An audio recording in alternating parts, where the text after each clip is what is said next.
you. Nothing's wrong with me. My mom says I'm perfect.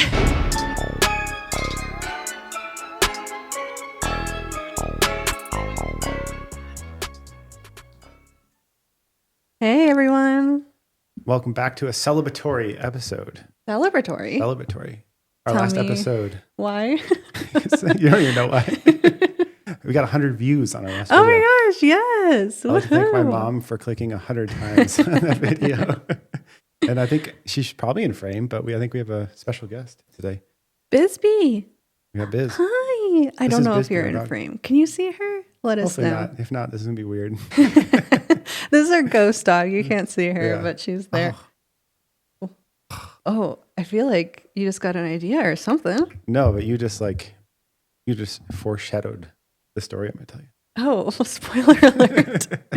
Anyways, welcome back, guys. Welcome to our new set. Yes, hopefully you like it. It is another episode and therefore another new set. I think That's every true. single time we film, we change it up entirely. But I think we're only improving, though. I think they're getting better and better. We're trying to go for casual, spooky. We kind of like the idea of like a library. Yes. You know? Yeah. And these chairs, like a high back leather chair is super expensive. We didn't want to spend like $1,000 a chair on the set for this yet. But we found a good deal. So we continue to evolve the set. Yeah. And I'm sure it will change every single time you see until us. next week. Yeah. All right. All right. Well, Today is Delaware, continuing with the Spooky State series. And if this is your first time, welcome. We are going state by state, telling each other ghost stories and exploring some of the most spooky places in each state. And we're on Delaware now. So if you're from a state before this, go back, watch that episode. And if you live in a state after this, leave some ghost stories in the comments and then we could talk about them. Ooh, yeah, I'd love to do that. I feel like I can talk about the comments now that both of my brothers are. Oh, your last little audio didn't pick up. I'm not sure why. No, I said, I feel like we can talk about comments now that both of my brothers are posting in the comments. Yeah, we got a lot of commenters. Thank you. Commenters. All right. I have two stories. Do you have two this time or one? I got two. Okay. Both will be relatively quick, but you've been going first so many times. I think I'll go for first it. this time. Do it. Okay, cool. So Rockwood Mansion. Rockwood. I've heard of this Mansion. one. You've heard this one? Yeah, it was the first one that appeared in my research. And then you said, I'm going to do this one, so I would. Like, shoot. Well, I did Rockwood Mansion. It was built in 1851 on 72 acres. Ooh. It was built by a man named Joseph Shipley. He was a merchant banker. He also also had an estate in Liverpool, England. And this is modeled on that one. So it was meant to look the same. I guess it was like kind of a vacation home, something. But it has like a Gothic revival architecture, gardens, has like something out of Haunted Mansion where it has like the greenhouse. Ooh, love that. I'm going to put up a picture so people can see hopefully that shows. But wow, so pretty. Yeah, it reminds me of something like a Scooby-Doo episode. Oh, that's fun. Yeah. I like in my notes I wrote, it's super beautiful, like a Bridgerton thing. But weirdly enough, it's kind of funny. When I was reading through a Reddit thread where people were talking about this, someone compared it to like the Downton Abbey of Delaware. So like I was pretty on point, I think, with my observations. Cool. Good job. The house was lived in for a while, ultimately donated to the county, Newcastle County, in 1970s. And now it's just open for like public use. They host events and host tours and stuff to fund and finance the place and do the upkeep. Oh, so it's not just a spooky venue. It's like an actual venue for stuff? Yeah. I think, I don't know. I've toured one like this in Michigan. In Flint. There's, it's like an event center? Not an event center, but it's just like it's like a museum. People go tour. I think they can host events there, but like, it's meant like to preserve the house, but like the family couldn't afford to do it anymore. Okay, got it. It's like a big old estate. Yeah. So now it's like a public place where people can go tour, hang out, kind of thing. But I did do a tour like this in Michigan. There's a famous Dort. I don't remember the name of the family, but it's like an old like GM or DuPont family that had a big fancy estate there. Okay. And now like I went with my dad and my brother and we like toured the grounds and you like look at the old, like what it was like to live in a turn of the century mansion. That's cool. Yeah. Fun. Really pretty. Okay. Let's hear it. Anyway, so So they host ghost tours there, which I think is cool. I want to start doing that when we go places. Yes. I want to find like venues that have their own ghost tours because then they give you like the little gadgets. So. Oh, you want to perform an investigation, not just go on a tour. Yes, I think it'd be fun to do an investigation at one of these locations.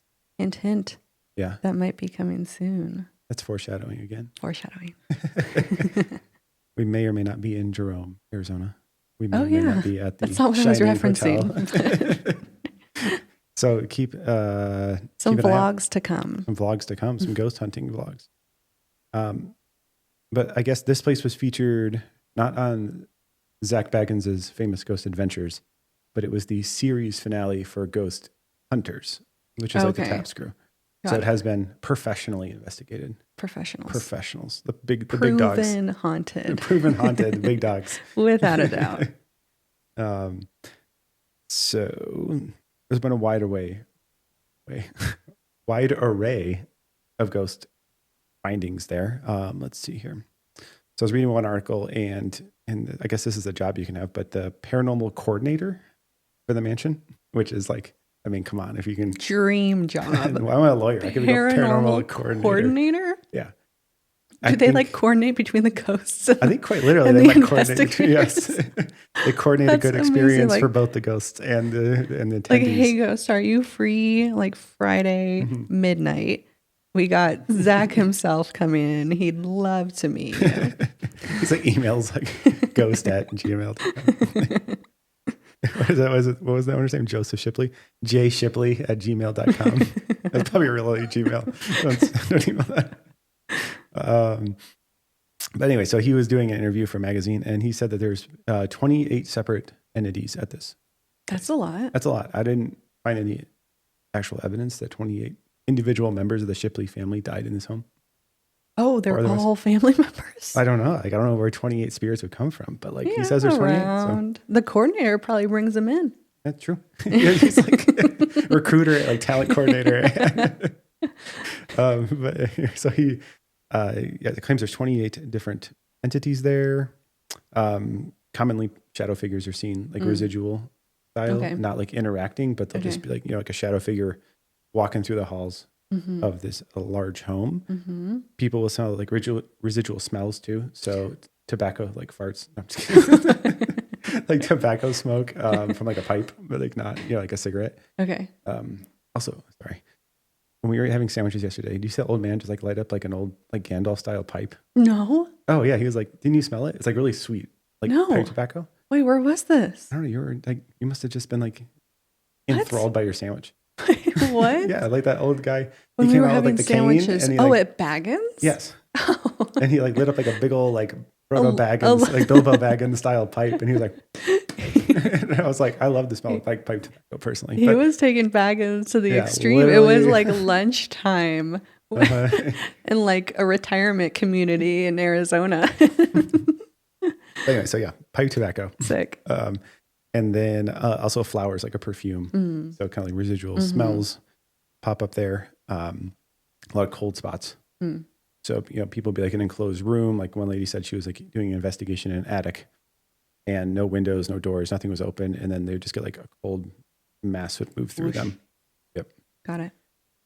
Of course, people here report hearing things like footsteps, pretty standard for an old house, knocking, whistling, like low talking voices. Ooh. Yeah. That's kind of scary. Yeah. I wanted to put a sound on there so I could do like murmurs, but I totally forgot. Oh yeah, I did. He did teach me how to use a soundboard. Oh yeah, give him a sound. Oh no. There we go. People cheering. Here, I'll turn it up. Okay.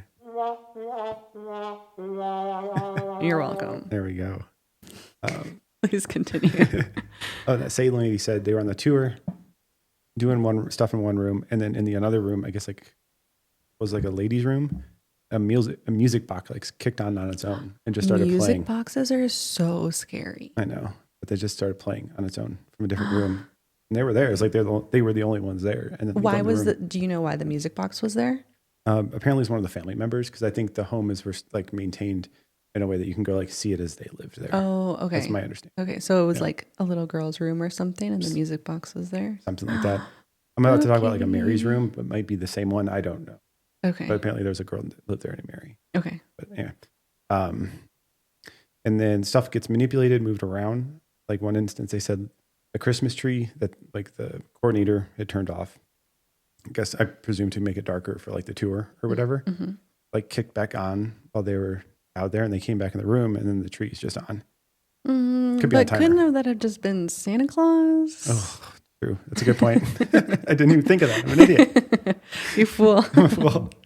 It's the ghost of Christmas past. Yes, oh my gosh. And Ebenezer Scrooge, like walking around. Like, I guess it'd be fitting from the era, though. That's what I'm saying. There you go. She's figured it out. Mystery solved. See, and I think this is the dog thing. This is, I think okay. You're gonna really like it. Bisbee's listening. I don't know if you can see her, but she's got one ear open, listening to the dog tail. Let's hear it. So the great nephew of Joseph Shipley, who took the house after Joseph died, Edward Bringhurst. So yeah, I guess he had a couple dogs. I suppose he's known for this. I don't really know. But apparently it's reported that outside of one of the second story windows, so like you're up 2 stories, 2 ghost dogs appear outside the window. Oh, how cute. Yeah. Ghost dog friends. Yeah. I like the idea because it gives me hope that there's life after death for Papa Ernst. Well, I mean, that's obviously definitive. True. Obviously I don't know why. It's been proven by science. Oh, that's cute. They have buddies in ghost land. Can you just like imagine like you're just on the second story of some like place and then you look out and you say Kona looking in at you like honestly judging you. Judging. She would. Mm-hmm. Okay. And then people are also touched. So one lady, she was doing a tour and then everyone's like looking at her and her hair just lifts up. Like something was picking her hair up from the back. Spooky. Yeah. Super creepy. And that like a lot of people must have seen it. Yeah. So like everyone in the room saw it. Yeah. Cool. Super cool. Cool. And then there's reports. I wasn't able to unfortunately find the picture, but apparently someone had taken the pictures and then someone else showed up in the back of the picture. So it's like extra people in it. And it was a lady in white. Ooh, back to the lady in white. I know. And that's a common visitor. We had our own lady in white. Yeah, no, we talked about it. I know. But it's not the only, it's like corroborating that she showed up in that picture because she's also she like, yeah, she's like, but she shows up around the rest of the place as well. Okay. So people will see her walking through the gardens. Mm-hmm. Presumably this lady might like the gardens and she'll be walking down like hallways and stuff. Oh, she's all over. She's all over the freaking place. And I love pictures. Like, I love that story because every time we go on a ghost tour, they're always like, take pictures, you might get something good. And so on my camera roll on my phone, it's just like pictures of like buildings. Just like, like windows nothing. from the street, like a creeper or something. Like we were talking about like Whaley House previously, like when I was in New Orleans, obviously Bisbee, like every single place. I just have like, and it'll be like 15 pictures of the same building, like just in case, or like different angles. That one, didn't you? So I'm so glad that people took a picture and someone actually showed up. Good for them. Yes. Let's see. And then, let's see here. Lost my place. Oh yeah. So the lady in white. And then I guess there's an apparition named Mary, which makes me think it might be the lady in white because the director of the museum, his name was Nord. You'd often see a female spirit in what he called Mary's room. Okay. So I wonder if there's a connection there between her and the perfume. Mm-hmm. But I was not able to confirm whether there's any connection between Nord and NordVPN. Not a sponsor. Nord of NordVPN fame. Why are you giving them? Please sponsor us, NordVPN. We have like dozens of people who click on this video. They might not watch it, but they click on it. Damn. And then last thing, the dining room, the grand dining room. I guess when Ghost Hunters was there investigating, we can watch the episode. Mm-hmm. They had an interaction with a little boy named Eddie, who they asked, like, manipulate our devices in a certain way. Okay. And he would respond in the way that they requested. Okay. So giving some like evidence of like a intelligent response. Yeah. Yeah. Oh my gosh, you're like learning all these terms. I know the terms. I'm become like a total spooky boy. I love that. You're learning. Learning. Cool. And that was that. That was a lot. That was a lot for in there. Well, my other one won't be as long, so that's good. Okay. No, I mean, not like it was long. Like there was a lot of ghosts, which I liked. There's a lot of ghosts. Ghost dogs even. Sometimes your tales are history heavy. Let me edit my notes real quick for the next one. And some of them are ghost heavy, and I like the ghosts. We're now about to give the entire history of the city of Wilmington, Delaware. Yeah, I wouldn't have been surprised. Actually, okay, so egg on my face, I guess. Mine actually starts with a little history lesson. Oh, how the tables turn tides. Yeah, so it's called Cooch's Bridge in Newark, Delaware. It's like a family home on 10 acres, and there's like several other buildings in the area. Circa Wait, like, so it's not a bridge? well, I mean, it's like, Or the estate is called Cooch's state Bridge? is called Delaware. No, not the state. Estate. The estate. I What's think the it's called the Cooch family home, Okay. but there's a bridge. Oh, gotcha. Yeah, Okay. on like the property. Okay. There's also like a cemetery. We'll get into it. But fun fact, it was the site of the only Revolutionary War battle to take place in Delaware. Really? Interesting. Mm-hmm. So it was the Battle of Cooch's Bridge. Okay. And it was also the first time the U.S. flag was used in combat. Oh, that's actually very cool. And the flag was from... Nope. You don't know who like did the first U.S. flag? Oh, you're asking me. What was her name? Sarah or Martha? Sally? Nope. Betsy Ross. Betsy Ross. Dang it. I knew that you knew that. I was like, I know the name. I'm just drawing a blank.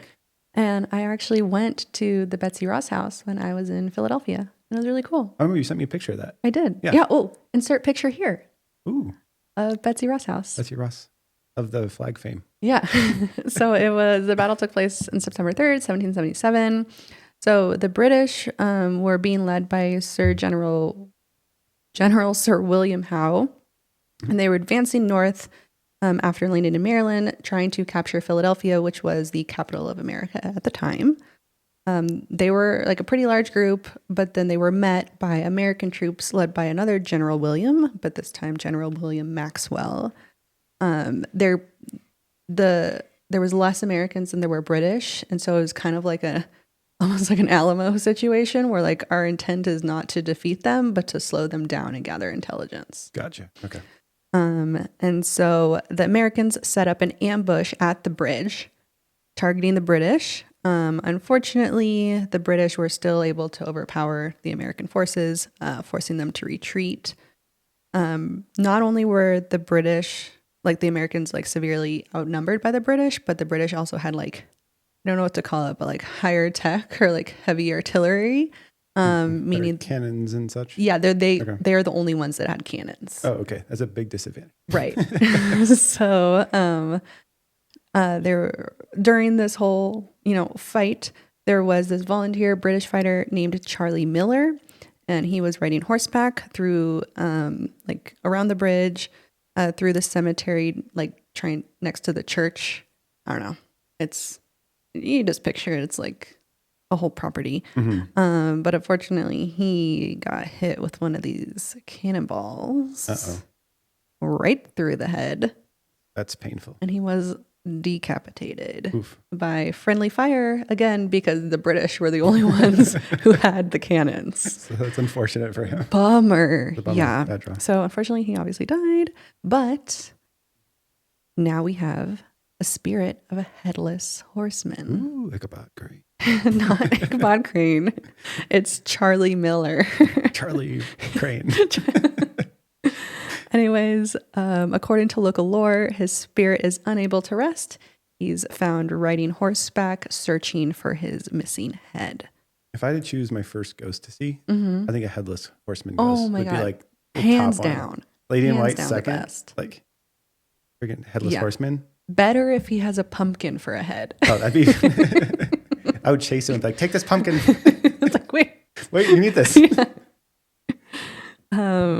But yeah, that's what he does. He's often seen on foggy, moonless nights around the bridge, dressed in a military uniform. Okay. So that's like those are like the visual apparitions. People see him. They also hear disembodied like sounds, hoofs, like hoof beats on the bridge, which I think is like really cool to hear ghost hoof beats on like I'm assuming the bridge is wooden, I would assume. that's fun. Reminds me of the Johnny Depp Sleepy Hollow movie. Yes, that's exactly what I'm picturing, like to the T. And also like clanking of chains, or like the sound of like soldiers patrolling, basically. It's also said that there's like orbs of light have been spotted floating around the bridge. I don't know. I'm not a big orb person, but believed to be his restless spirits looking for peace. And then again, this one's kind of like, I don't know, but cold spots, unexplained drops in temperatures near the bridge, but also like you're on a bridge. Over presumably water. Right. So like, that to me is a little like... It is going to get a little chilly. You know what I find interesting? If they see orbs outside. So supposedly there's this phenomenon, and I don't remember. I'm like thinking back to like a History Channel show from like 15 years ago. But I think like there can be like I think I might call it like ball lightning. What? Or something. You've heard of this? No. I want to look into it. But I think it's like, it might be like a natural phenomenon that happens under like certain circumstances. But I don't know. I'm going to look. I don't know. I feel like an orb is very different from ball lightning. Well, it's like small. Like people will see them like floating around. I don't know. I might be mistaken. Oh my gosh. We should look into that. Yeah, we'll Google it later. I'm interested either way. Either way, it's interesting. But yeah, that was just my fun little tale about the British soldier Headless Horseman. Ghost dogs and a Headless Horseman in one episode. I know. This is why people subscribe. This is. But I was looking, I was like, well, what was the actual original tale of the Headless Horseman? And it's way before this. And so so like this isn't like this is not the origin story. Gotcha. Which I thought like, oh, maybe that makes sense. Like he was riding horseback and then his head got blown off. But no. Apparently he's like a copycat Headless Horseman. Or he's just like, I'm not trying to copy anybody here. I see my head. Guys, I swear I'm just looking for my head. I just Okay. want my head back. I think of cannonballs making people lose limbs. I think of my very first R-rated movie is Patriot. Oh. The guy loses his leg. Yeah. Yeah. Yep. Interesting time. Okay. Interesting times. Interesting times to be alive. All right, let's hear it, Joe. All right. What's your second one? My second one is Pea Patch Island. Pea Patch? Yeah. Not a patch of like urine, but pea as in the food that you eat. Urine Patch Island. And what is on Pea Patch Island, you might ask? Fort Delaware. Fort Delaware? Fort Delaware is on there. Okay. So this is actually, it's like a combination of both of them. Pea Patch Island and Fort Delaware. Okay. Fort Delaware it's on an island in between, it's in the Delaware River protecting Wilmington which is the capital, and Philadelphia. So it's a defensive fort built in the early 1800s by a French military, or designed by a French military engineer. His name is Pierre Charles L'Enfant. That's my great Elephant? French. Yeah, it looks like L. La Elephant? Infant. So, L'Enfant. Oh, I okay. don't know what you have to say. Elephant. Elefante. But he was also responsible for designing a lot of Washington, D.C. Oh, that's fun. Like architecture? Yeah, like the layout and stuff. Bisbee's here with me now. Oh, you switched I've sides. been chosen. Traitor. Traitor Bisbee.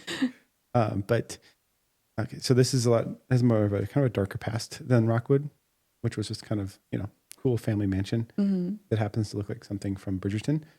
But this was its main like actual use in like a military context, like active military, was it housed a lot of Confederate prisoners during Civil War. Okay. So it would have up to 13,000 at a time. Oh, wow. 33,000 there over the course of the war. And then I think they estimate around 2,500 people died. Wait, there. so this place is huge. Big fort. I'll put a fort. I'll put a picture up here of the fort. But basically it's like a stone, pointed fort on a wider island. So fort on island, what comes to mind immediately is Mackinac. Same vibe? No, Different much vibe? more fortified. Like it's like tall stonework walls. Okay. Kind of small on like a larger, but like not nearly as big as Mackinac. Okay. Yep. Smaller. Okay, got it. Yeah, 1 sec. Let me get a quick visual. No, I can see it right here. Bada Oh, boom. that makes sense. Yeah, very clear. Oh, you know what? I went to a fort that kind of looked like that when I was in Pittsburgh. Oh, that's cool. I wonder, I bet probably all over in that part of the country. Yeah. Not so much out here. Yeah. We don't have water. Hasn't rained in like 6 months. Yeah. Nervous laughter. So yeah, 2,500 people died there. And then again, ghost hunters, not ghost adventures, ghost hunters also investigate this place. So I'm 2 for 2 on the TAPS team, not ghost adventures. Why do you say TAPS team? What is that? TAPS is like the name of the group that did ghost hunters. Oh, they have a name? Yeah. It's They're like not just the ghost paranormal. hunters? No, the ghost hunters name of the show. TAPS is their organization. Okay. Wow. Okay. Again, called out as a fake fan here. I know you need some bad. deep lore. Yeah. Let's look at. I don't remember what the acronym stands for. I'll look it up while you continue with your story. Okay. So the fort, similar to many of the other things we talk about, it eventually got turned into kind of a public space, a state park. So now, again, they host tours. They host ghost tours occasionally. But it's just a state park donated after World War II. And there's a lot of course, allegings, hauntings here. The Atlantic Paranormal Society, TAPS. That's it. Founded by the TV show Ghost Hunters. By the people who also featured on the TV Ghost Hunters. I think it was started by the 2 guys that originated the show. Jason and Grant? Yeah. Yes, it was founded by them. Cool. Very cool. Yeah, alleged ghost hauntings. The people report doors opening and closing on their own. Other things being moved around, like utensils in the kitchen. I guess there's said to be, I guess, like psychics have been there and done stuff, and they say there's a former slave spirit that occupies the kitchen, and she'll move utensils around the kitchen. So you leave one place, there'll be other places. It must be annoying. Everyone's like moving her stuff, and she's like, "Can you please? I have this very I laid out the way I like it. I have a lot of people to cook for." But people hear footsteps, whispering, yelling. And then fittingly, they'll be hear cannon fire too. That's spooky. Yeah, occasionally just. Because like, I feel like with the utensils, it's small enough to where like you almost wouldn't notice it. You're like, oh, maybe I did leave that fork out. Yeah. Do you know what I mean? Like it's little movements, but like cannonballs, you're like, there's very clearly cannon fire outside. like, I'm not sure what could be making that noise. It's like sitting around with your friends and you hear it's like, yeah. And then everyone's like, do you hear that? Oh, that's just our resident ghost. This is the ghost cannon. But people will see, similar to the mansion, like residual dark shadow people walking around. Like, presumably, form like the Confederate soldiers who died there or something.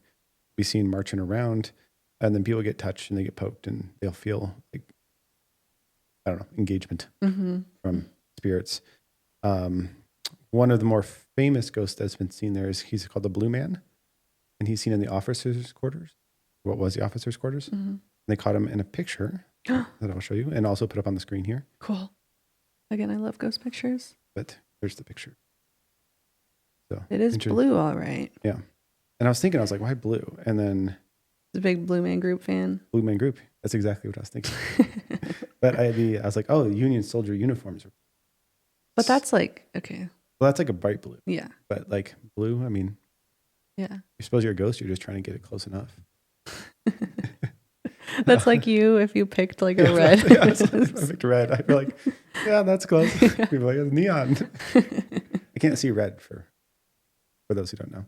For those who don't know, he's colorblind. Yeah. Ooh. So then lastly, they have a Confederate brigadier general named James Archer, who's said to haunt the dungeon area. Why would you stay in the dungeon if you're a ghost? Well, that's probably where he died. So I guess he had a distinctive big beard, so that's how you know it's him. Blackbeard. Yeah, Blackbeard, the pirate. But I guess he arrived to the fort and he was already very sick when he got there. And I guess he got put in the dungeon, not where the other prisoners were, because the prisoners were outside the walls. They were kept in like barracks outside of the fort walls. Okay. But he got kept in the dungeon in the fort because I guess he had like led or started a prisoner uprising. Oh. Presumably at a different location, and they got moved there into the dungeon. He's a bad boy. So I guess, yeah. So he's a bit of a baddie. The ladies loved him. And that's it. Wow. Yeah. Cool.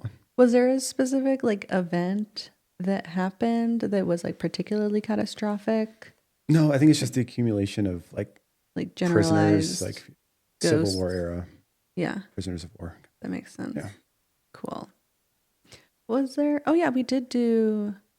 I'm trying to think if we done any fort ghost tours. Mackinac, And Mackinac, arguably, yeah. yeah. Oh, Mackinac was crazy. I just remembered Yeah. about that.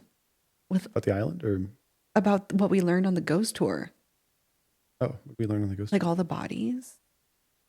Oh Anyways, yeah. stay tuned for our Michigan The Michigan episode. episode, We'll talk about that, and that was like crazy what we learned there. Yeah. But I think that's my only other fort experience. It would make sense if forts are haunted. Mm-hmm. Yeah, that was a good one. I like it. Cool. Back to you. Mine is going back to a mansion. Ooh, love mansions. Yeah, right. So this is the Woodburn Mansion in Dover, Delaware. It was built in 1790. So picture the mansion. It's like in Delaware, lots of trees, Okay. like big, scary trees to set the scene. Mm-hmm. And there's also like a maze, like the Shining style maze. Oh, creepy. Yeah. I think mazes should be outlawed unless it's haunted. Unless they're made of corn. Yes. Yes, your corns for the holidays, but just general garden mazes. I don't know. They give a They're bad vibe. creepy, and I love it. Every time they're in a movie, it's always like a bad news. Yeah. People getting chased. Yeah. We have been Supernatural. lost in a maze. I've been lost Have I been in a few mazes. lost in a corn maze? Yeah. Not dangerously lost, I would say. But Enough where I was like, we might be here a little while. it might be a minute or two. Yeah. Okay. Anyways, so the family. So the first ghost story actually took place in 1815. First ghost story? Yes. So these like 200, Yeah. 200 years ago. Yeah, stories. we're Okay. talking generational ghosts here. ghost Okay. trauma. So the Bates family owned the home at this time. And there was this preacher who would go around from like place to place preaching, obviously. And like families would host him in their home. So there was this preacher and the Bates family was hosting him, not like the home or the mansion was like a B&B situation, but it was more of like they're just hosting this one guy for the while he is preaching, and then he'll like I see what you move mean. on to the next house. But anyways, the preacher who was staying at this mansion, he woke up in the morning and was headed down for breakfast down the stairs. On his way down, heading down to breakfast, he just passed by a gentleman who was walking the other way, and he was kind of like seemed a little disgruntled, this other gentleman. Anyways, he went down, he sat with the home owners, the Bates, to eat breakfast, and they started eating breakfast. And then the preacher was like, hey, why don't we wait and have like that gentleman join us? You know, we can start eating when he gets here. And they were like, what are you talking about? There is no other gentleman here. Oh, like it's just us and you, and that's it. And so then the preacher went on to describe the man, and the homeowner, the woman, Mrs. Bates, apparently that was her father described to a T. Oh, that's creepy. Right? Still wandering around. Yeah. Also her father had been dead for several years. I assume so. That wouldn't be very scary. It's just like, unless it's my dad. Wait, my dad. Your dad? No, just my dad. Also, I like the idea of like a preacher, like let's say like a Jehovah's Witness comes to your door and they're like, hi, I'm here to, talk to you about Jesus, whatever they say. And then you're like, okay, I'm willing to hear you out. And he's like, great, I'm gonna get my bag. Tell me which room I'm in. Just like, maybe it was a little different in 1815, but I think it was kind of common with those kind of jobs. People would like a traveling kind of a thing. Yeah. Anyways, that was the first ever ghost story of this mansion. Took place then, and it's been haunted ever since. And so in 1825, so 10 years later, the Bates sold the home to Daniel Cowgill, and he had it for 60 years before selling it to the state. Oh. So now it's owned by the state, and it's, just like all the other mansions. It's like a historical thing. Yeah. But during the time when Daniel owned it, it actually served as part of the Underground Railroad. Oh, cool. Right? And so a lot of different, slaves would pass through, and frequently raiders would come up to Daniel's home knowing that slaves are there. Oh, like slave raiders, like the people trying to sell them back to the South? Okay. Exactly. Oof. So they would come looking for the slaves, and then Daniel would often just chase them away. And so one of these times that Daniel was chasing the raiders away, one of them climbed up into a tree on the property, and the guy slipped and caught his head in like a hole or like a V or something of the tree. And he hung there suspended by his neck until he died. He was a slave raider, right? Yes. Oh, well, I don't feel that bad then. No, but Still a bad way to go. yeah. Anyways. And so obviously people today still claim to see him still hanging in the tree, and we'll hear moans around the tree of this slave raider. I suppose of all the ghost stories we told, that one seems kind of fitting. Yeah. It's like you kind of deserve that. Enjoy it. Enjoy eternity. Other than that one guy who got what he deserved, the other ghosts are like pretty friendly actually. Oh, okay. That's nice. Or at least uninterested in you and haunting you. So the father of the original Bates owner is still seen to this day. He's often said that he keeps to himself though, and he's kind of like unaware of the people around him. So I wonder if that one is a residual haunting. I find it interesting and cool that people have seen, like, you think of ghosts as starting like 100 years ago, right? Or like whatever, but like people have seen this ghost for 200 years. So like, yeah, just the countless people, the people who are now ghosts who saw that ghost. Yeah, that's cool. I wonder if that preacher is a ghost and he's like hanging out like, hey, pal, I wanted to have breakfast. Yeah. Turns out you were dead. he's like, I died and finally interacted with you. Let's see. Other ghosts around the property are often seen in revolutionary clothing. What's fun is that the ghosts like actually kind of like to have a good time on this property. So a lot of times there will be like full decanters of wine or spirits. Spirits, you drinking the spirits?